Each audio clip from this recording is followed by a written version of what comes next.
You don't want to put out something that no one wants to listen to. That's it, yeah. So it's all about what we're hoping this episode isn't one of those. Hopefully, yeah.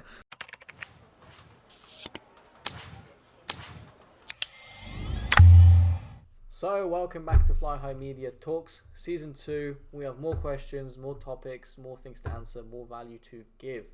So, today we're going to jump in and talk about a common question, which is where to get content ideas from. So, Matt, you do most of our content ideas, you do most of the content, and you're the guy that understands Google the most and what to search for and things like that. So, I'm going to let you pretty much take most of this because you generate all the ideas for us here. So, where do you get content ideas from? Yeah, so anybody who creates any sort of content, I'm sure everyone gets like writer's block or, content block where everyone has like moments in time where they can't quite think of ideas or they're struggling for, motivation to get ideas. But, realistically, there's tons of places to get ideas and, there's just loads of places. But I think to note is you've got to make sure that those ideas people are actually willing to, people are actually searching for. So you don't want to put out something that no one wants to listen to. That's it, yeah. So it's all about what we're hoping this episode isn't one of those. Hopefully, yeah. So the idea is to find content that people are searching for and people are wanting to find out about, not just posting content for the sake of it. So. We found some really good ways more recently that we find ideas from. So we just want to go through a few ideas. So the first one's Quora. So Quora's basically a big forum to ask questions about literally anything. So you ask a long question, so you can say, how long does it take for SEO to work? And then tons of people can potentially respond to you online. Is that like Yahoo? Do you remember Yahoo Answers? It's just like Yahoo Answers if you've ever used that. Does that still exist? Yahoo Answers, I don't know. All I know it from is like people in school typing in like, "Am I pregnant?" on Yahoo Answers. Yeah, but the Quora is really good, and you can you can request people to answer stuff. So it's like a mini Facebook. You can see people's like job description, where they're from, things like that. So, for example, like if there's questions that I want to find the answer to, I sometimes type them in Google and then they come up in search results. Yeah, Quora comes up quite a lot in search results. Yeah, it does definitely. I'm sure you guys have seen it come up. But it's also a great place to answer questions as well. Like I've helped a lot of people out. Like I just enjoy responding to questions and helping people out. And you can also get some traffic from it. So if you've said some valuable information, then you can link to your website, and then hopefully someone can get some. There's always an ulterior motive. There is. Well, no, half and half. Like it's one of them. If you can, you've got to, not necessarily promote yourself, but you've got to, put yourself out there a little bit. You can get a bit of traffic. If you can get a bit of traffic here and there, then it helps. But more importantly, people can you can get more exposure to your profile. So.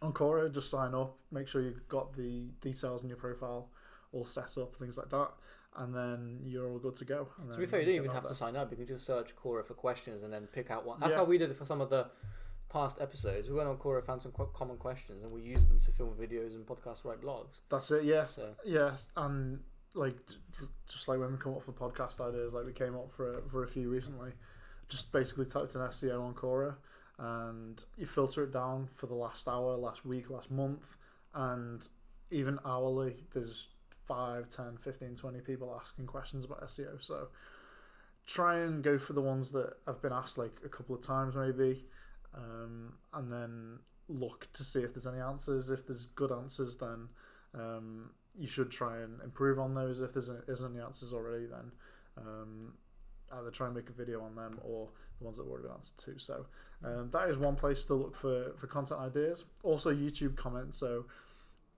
if the big instructional videos come out on YouTube, so if like Adobe release something, right? Like Adobe release a new update on Photoshop, and someone's like, how'd you find the line tool or something like that, Matt doesn't use Photoshop very often. I like to highlight is there a line?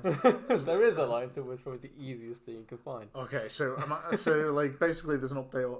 Basically a new update's come out, and you've got no idea where the new line tool is. It's that simple. It was fine on the version before it, but people are typing in those sort of questions. So write content as quickly and as high quality as you can when it comes out. Make sure you're still relevant. That's the most important thing. And then optimize your content around questions that people are asking online. Whether you're doing that as a blog or as a video like this. So do it like that. Another way to get keywords, not only keyword suggestions but content ideas, is by typing in certain keywords on Google, and then in the suggestions in the bottom toolbar, then it comes up related keywords. So they're called LSI keywords, but they give you an idea of what people are searching. So that's good. Maybe we can have a little visual of this popping up. Yeah.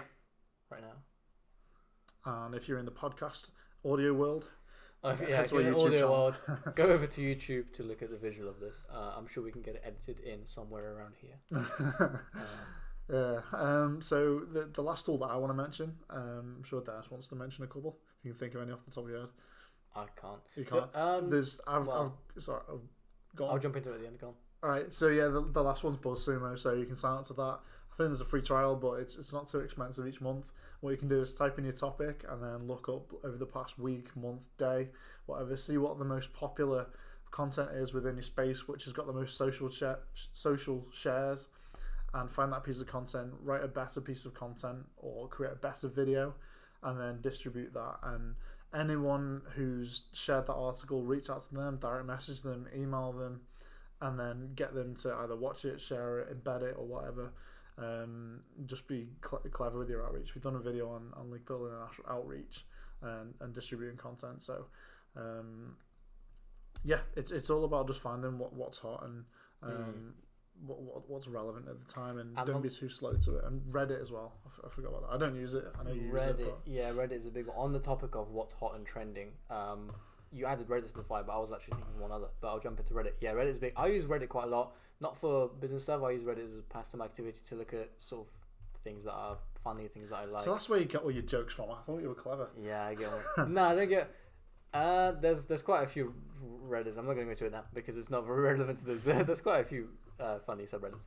But there's absolutely a lot of content on r/entrepreneur, for example. There's a lot of content on there.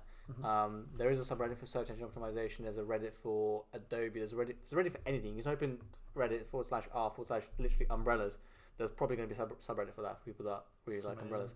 Yeah, it's going to be you can niche down into quite a lot down there. But on the other hand, one sort of source of information to stay relevant, not necessarily questions to answer. So for example, on Corey, people will be asking questions on like how to use the new line tool in Photoshop update. But you can create content out of not questions, but just things that are going around in the world. So Twitter is the number one place to get things trending, to get news out.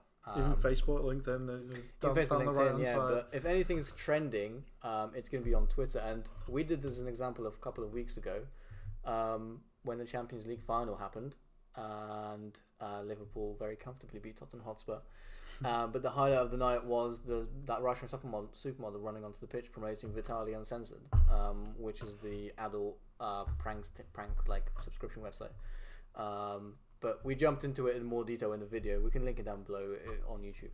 But the fact of the matter is that happened, and it was relevant to marketing for us because that generated over 3 million.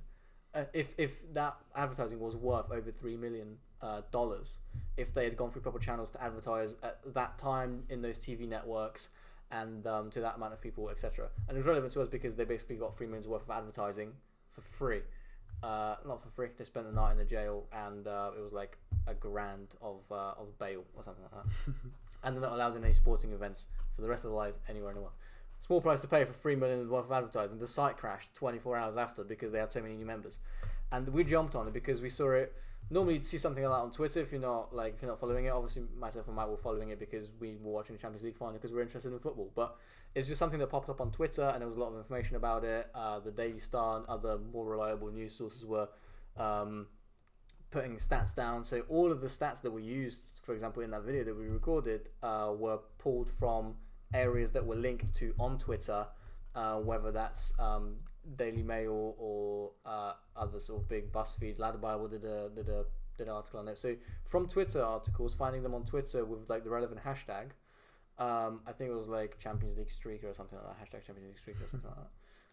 We were able to pull up different facts and stats and figures from different articles online to string that piece of content together, and we put it out within 48 hours, 72 hours of it happening.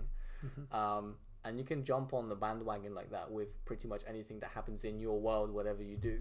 Obviously, that was relevant to us because it was marketing, but doesn't have to be like a big event, you know. It doesn't have to be a big event. It could be within your niche. So, small. like, so Photoshop, they bring out a new line tool. Yeah. You know, no one else has written a blog on how to find it. Exactly. You know, do that, and you know, one of the most successful blogs that we've ever had. That was a blog that was no one how else has done. to connect MailChimp to contact Form 7 on WordPress. Yeah. So like very niche. We did that. So I don't know how recent the plugin was, but like no one else wrote a blog about it, and then. You know, a few days later, and then multiple times after that, people started making YouTube videos after it, for example. So, you know, in that case, we did it from our own pain point and did some research online and couldn't find it, and then, you know, we were first there, so it was done really well. Yeah, no. So for things that are very niche, like a Photoshop update is very niche to obviously graphic designers. You'd find stuff like that on Quora, like Yahoo Answers, that type of stuff. Yeah, but then on the other hand, you've got things like that are just simply viral. That you can relate to your area of expertise. You could be like with that streaker example, you could be a football channel, for example. You want some content on football. Obviously, that's something that happened recently. Yeah. And you can get a lot of information about it on Twitter. So yeah, Twitter is for virality, but yeah, Quora and BuzzSumo and the Google search bar and things like that for niche down topics. That's exactly where we go for blog ideas. So that's where I got this from. That's where we go. I can't remember if we did. No, not this. This is an original idea, okay? This yeah, is only original idea. This one was, yeah. But, yeah, things like that. Keyword suggestions as well. So if you want to use the YouTube search feature, so if you type in, you know, how to do this on Photoshop, whatever, it comes up with suggestions. If no one's done a good enough video, then you know, improve that video. And that's where the YouTube comments comes in as well, because if you're watching a tutorial and in the comments a lot of people are asking for this one thing that this person in that tutorial didn't cover, you've got an idea for a piece of content that obviously there's a demand for because people are asking for it, and you know where to put it out. So like go to your competitors if they're asking questions, then you know that they're relevant to your niche, and you know, answer those questions. Either, you know, just reply to them if you don't want to. If you want to do it on a smaller scale, just if you're worried about not getting a response, then just do it on a small scale. But then, you know, obviously line it up to doing blogs and videos and podcasts even. So yeah, that's pretty much it. Let us know where you get your content ideas from, and let us know if you had a bit of a content idea block and this has helped in any way. Let us know as well, because we fuel this by positive feedback. So the more we know that we've helped, the more we're gonna make. More videos we're gonna make, not money. That sounds greedy. The more we have, the more we make. No, the more good feedback we get, the more videos like this and podcast episodes like this we're gonna make and put out there. Yeah, we're just here to put out that value. But yeah, let us know your thoughts, how you use it. Maybe there's some tools that you use that we don't know of, or we haven't put down, or that didn't make it into the podcast episode. But yeah, let us know your thoughts, and we'll be in touch. And look out for the next episode.